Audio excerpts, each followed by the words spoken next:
want you to think about this like driving a car. Okay, you can slam on the brakes when you get to the stop sign. That's like regularly trying to just sell your position when you think you're up. That's like a scalp, slamming on the brakes.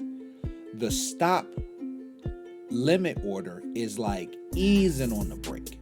It's like you seeing that stop sign way ahead of time. So you're like, okay, I know in advance that I'm going to stop at the sign. So the stop sign is the limit price. And the stop price is where you start to hit the brakes.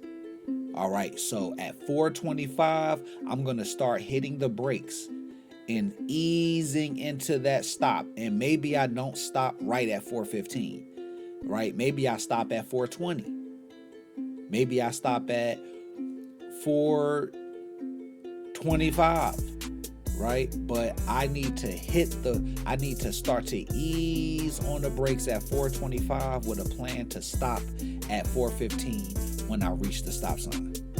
All right. And then what happens is, boom, you'll get filled somewhere between 425 and 415. And that's what happened here. My average cost was 410. It went up to 445, started to come back down.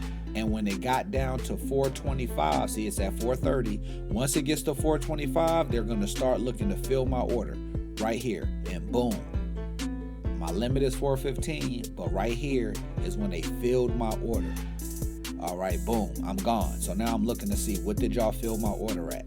Stop price was 425, limit order was 415, and then I actually had my order filled at, let's go to that, boom, let's look at the order form.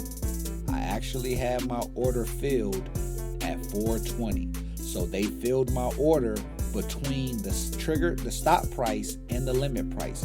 My stop price was 425, the limit price was 415. They got me out at 420. I left with a $10 realized profit. And that's the benefit of using a stop limit order instead of a manual stop loss.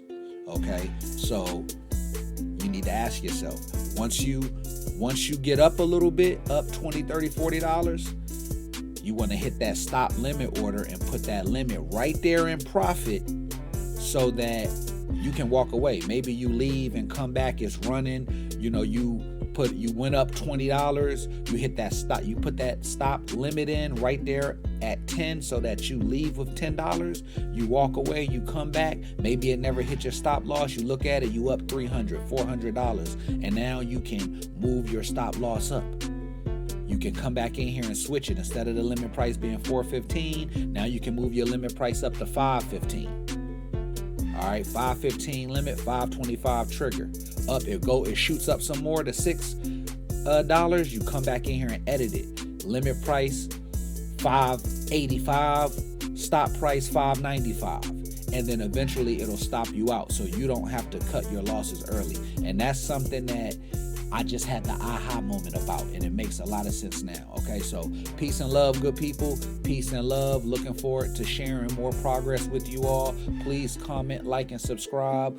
Comment down below if you feel like you have left money on the table by not using a stop limit order. All right, put that in the comment section. Like, share this video, and I hope you get rich. I'll see you in the next one. Peace and love.